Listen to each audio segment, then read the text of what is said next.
Hi, everybody. It is Avalon, and I am coming to you today to talk to you about if you feel that you have become dependent on something, no matter what it is, whether it is pain meds, whether it is alcohol, whether it is kratom, whether it is Robitussin, whether it is whatever it may be, marijuana,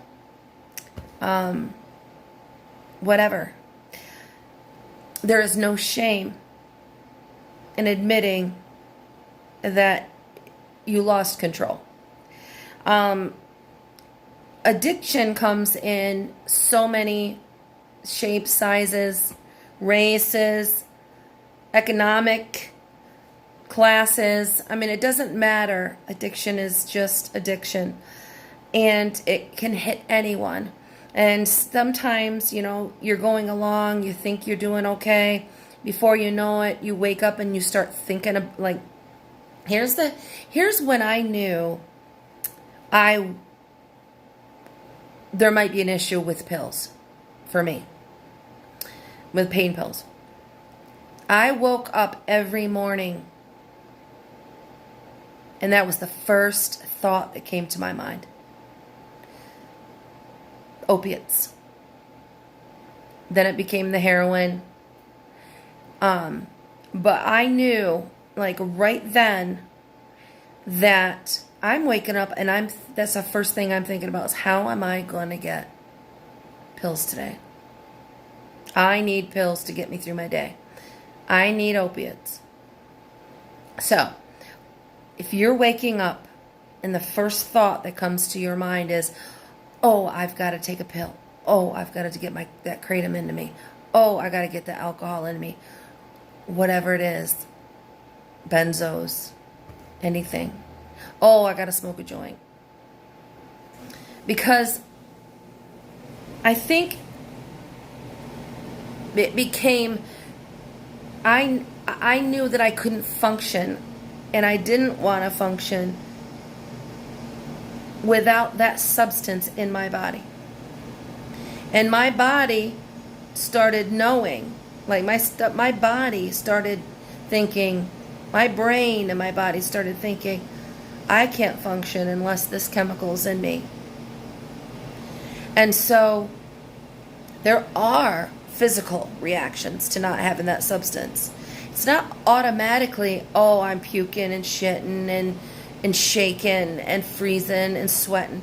It doesn't start that way. I remember just being lethargic, not having energy, being tired, being depressed, being emotional, crying, maybe just a few chills or something, but nothing bad for a very long time. Like, I started abusing opiates in 2001, and it wasn't until 2010, I think, around there, that I started really experiencing some miserable side effects.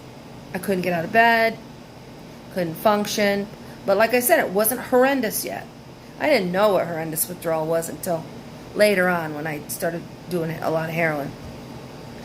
But your body will tell you, I need this right now. Like, I need this to function. I can't handle this situation unless I have this. I can't, whatever. Oh, I'm depressed. I'm feeling depressed, so I need to put something in my system. When you start relying on a substance to solve your issues, you cannot function in reality, in real life, without putting something in your system, no matter what it is. Whether, I don't even care if it's caffeine. I know people who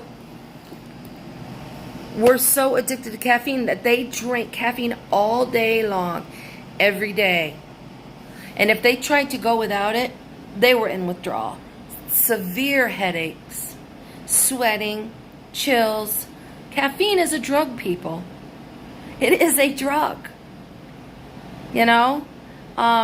Nicotine is a drug. Oh, I need a cigarette. I am 4.5 years. I haven't smoked 4.5 years. I put it down. and I didn't really have an issue. I was lucky because it is very hard for a lot of people. But, okay, I know some people, I know a couple people who can't function without kratom. Now, here's the thing. There are kratom tablets, capsules out there that are, they're called OPMS.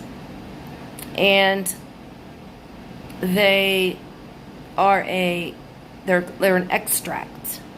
And taking them feels like taking opiates. Because whoever makes them, the company OPMS, has formulated the kratom in such a way that they have extracted the mitragynine down into a little capsule. And one capsule is like,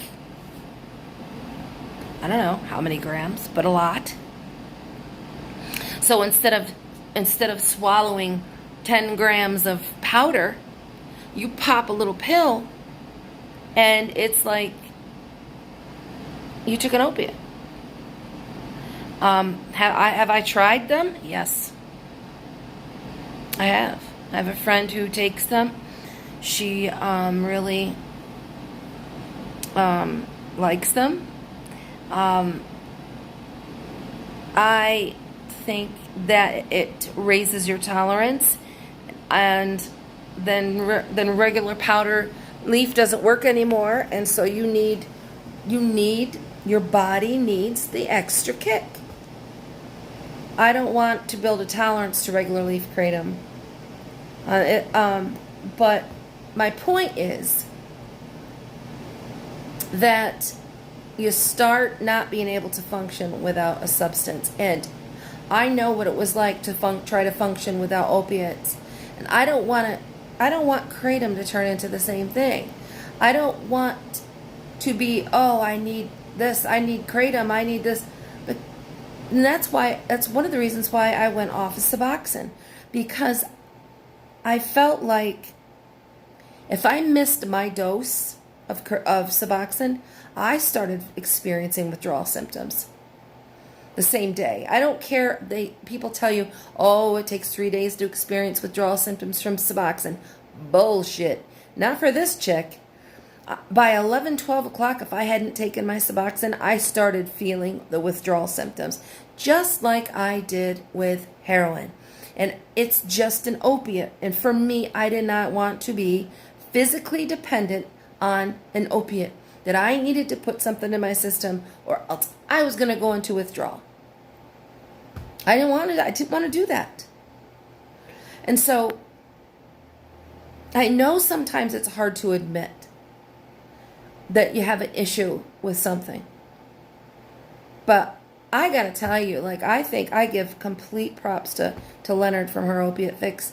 He is, he's quit kratom because he knew he was not controlling it. He knew that he was misusing it. And he is not ashamed to admit it. And I'm telling you, I have nothing but respect for him. And